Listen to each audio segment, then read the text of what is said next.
The Wow Signal วันที่ 15 สิงหาคม ปี 1977 ที่รัฐโอไฮโอ ประเทศสหรัฐอเมริกากล้องโทรทัศน์วิทยุชื่อว่า Big Ear ได้จับสัญญาณคลื่นแคบประหลาดมาจากทิศทางของกลุ่มดาวราศีธนู สัญญาณนี้มีลักษณะพิเศษมากจนทำให้นักดาราศาสตร์ดรเจอร์รี่ R. A. Mann ผู้ตรวจสอบข้อมูลจากเครื่องในวันนั้นถึงกับต้องขมวดคิ้วขณะที่เขากำลังตรวจเช็คข้อมูลที่พิมพ์ออกมาบนกระดาษยาวๆเขาเห็นตัวอักษรและตัวเลขเรียงกันว่า 6 EQUJ 5 ซึ่งเป็นรหัสแทนระดับความเข้มของสัญญาณที่สูงผิดปกติ เขาจึงวงกลมมันไว้และเขียนคำข้างๆลงไปเพียงคำเดียวว่าว้าวสัญญาณนี้กินเวลาทั้งหมด72วินาทีเต็มซึ่งเป็นระยะเวลาที่กล้อง Big Ear ใช้หมุนผ่านท้องฟ้าบริเวณนั้นพอดีและแม้จะมีการค้นหาซ้ำอีกหลายครั้งสัญญาณนี้ก็ไม่เคยปรากฏขึ้นอีกเลยนักวิทยาศาสตร์ทั่วโลกพยายามอธิบายมันบางบอกว่าอาจเกิดจากเศษซากในอวกาศแสงสะท้อนระหว่างดวงดาวหรือแม้แต่คลื่นจากเมฆไฮโดรเจนของดาวหางแต่ก็ไม่มีคำอธิบายใดที่พิสูจน์ได้ชัดเจนและไม่มีใครสามารถบอกได้แน่นอนว่ามันคืออะไรบางคนจึงเชื่อว่านี่อาจจะเป็นข้อความจากสิ่งมีชีวิตทรงภูมิปัญญาในต่างดาวถึงแม้สัญญาณนี้จะเกิดขึ้นเพียงครั้งเดียวแต่มันได้กลายเป็นแรงบันดาลใจให้นักวิทยาศาสตร์ทั่วโลกตั้งคำถามที่ยังไม่มีคำตอบมาจนถึงทุกวันนี้เราอยู่คนเดียวในจักรวาลนั้นกว้างใหญ่นี้จริงหรือ BLC-1 สัญญาณที่ดูเหมือนมาจากดาว Proxima Centauri ดาวที่ใกล้โลกที่สุดในปี 2019 กล้องโทรทัศน์วิทยุ Parkes ที่ประเทศออสเตรเลียภายใต้โครงการ Breakthrough Listen โครงการค้นหาสัญญาณจากสิ่งมีชีวิตทรงภูมิปัญญานอกโลกได้ตรวจพบสัญญาณประหลาดที่ไม่มีใครเคยเห็นมาก่อนสัญญาณนั้นดูเหมือนจะมาจากทิศทางของดาว Proxima Centauri ดาวฤกษ์ที่อยู่ใกล้โลกที่สุดห่างออกไปเพียง 4.2 ปีแสงและมีดาวเคราะห์ชื่อ Proxima b ที่อยู่ในเขตอุณหภูมิพอเหมาะต่อการมีน้ำเหลวสัญญาณนี้ถูกตั้งชื่อว่า BLC-1 มันเป็นคลื่นวิทยุแคบมากแคบเกินกว่าจะเกิดจากกระบวนการธรรมชาติทั่วไปมีความถี่อยู่ที่ 982.02 เมกะเฮิรตซ์และคงที่อย่างผิดปกติราวกับถูกส่งมาจากแหล่งกำเนิดที่ตั้งใจจะส่งแต่นักวิทยาศาสตร์กลับสังเกตเห็นบางอย่างที่ไม่เข้าที่การเปลี่ยนแปลงของความถี่ในสัญญาณไม่สอดคล้องกับปรากฏการณ์ดอปเลอร์ที่ควรเกิดจากการหมุนของโลกหรือการเคลื่อนที่ของดาว Proxima b โดยปกติถ้าแหล่งกำเนิดสัญญาณเคลื่อนที่เข้าหาเราความถี่จะเพิ่มขึ้นแล้วค่อยๆลดลงเมื่อเคลื่อนออกไปแต่ BLC-1 กลับตรงกันข้ามความถี่เพิ่มขึ้นแทนที่จะลดลงนั่นทำให้มันยิ่งดูแปลกและน่าสนใจในเวลาเดียวกันในช่วงเวลานั้นสัญญาณนี้เป็นเหมือนประกายแห่งความหวังว่าบางทีอาจมีใครบางคนที่กำลังส่งเสียงมาจากดาวที่ใกล้เราที่สุดแต่เมื่อการตรวจสอบละเอียดขึ้นทีม Breakthrough Listen พบว่าลักษณะของสัญญาณนี้คล้ายกับสัญญาณรบกวนจากอุปกรณ์อิเล็กทรอนิกส์ของมนุษย์เองและการสังเกตซ้ำอีกหลายครั้งในปีถัดมาก็ไม่สามารถตรวจพบมันได้อีกเลยในเดือนตุลาคมปี 2021 งานวิจัยฉบับสุดท้ายจึงสรุปอย่างเป็นทางการว่า BLC-1 ไม่ใช่เทคโนซิกเนเจอร์จากต่างดาวแต่น่าจะเป็นผลจากสัญญาณรบกวนบนโลกเท่านั้นถึงแม้มันจะไม่ใช่เสียงจากอารยธรรมต่างดาวจริงๆแต่เหตุการณ์นี้ก็ทำให้มนุษย์ทั้งโลกหันกลับมามองท้องฟ้าอีกครั้งและตั้งคำถามเดิมที่ไม่เคยมีคำตอบว่าถ้าวันนี้เรายังไม่ได้ยินพวกเขาบางทีพวกเขาอาจจะได้ยินเราไปนานแล้วก็ได้ HGB 02-14A Signal สัญญาณแปลกจากท้องฟ้าที่ไม่มีดาวใดอยู่ตรงนั้นเลยในปี 2003 นักวิทยาศาสตร์2คนคือโอลิเวอร์ โวลเคอร์จากเยอรมนี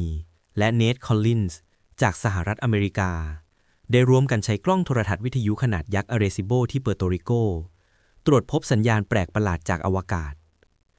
สัญญาณนี้ถูกบันทึกไว้3ครั้งรวมเวลาประมาณ1นาทีที่ความถี่ 1,420 เมกะเฮิรตซ์ซึ่งอยู่ในย่านที่นักดาราศาสตร์เรียกว่า Water Hole ช่วงคลื่นที่คาดว่าเป็นจุดที่สิ่งมีชีวิตทรงภูมิปัญญาอาจใช้สื่อสารแต่สิ่งที่ทำให้มันน่าสงสัยไม่ใช่แค่ความถี่ที่สมบูรณ์แบบนั้นแต่คือทิศทางที่มันมาจากสัญญาณนี้มาจากบริเวณระหว่างกลุ่มดาวมีนกับกลุ่มดาวเมษพื้นที่ที่แปลกประหลาดเพราะไม่มีดาวฤกษ์อยู่ภายในระยะพันปีแสงจากโลกมันเป็นเหมือนเสียงที่ดังขึ้นจากความว่างเปล่าของอวกาศนอกจากนี้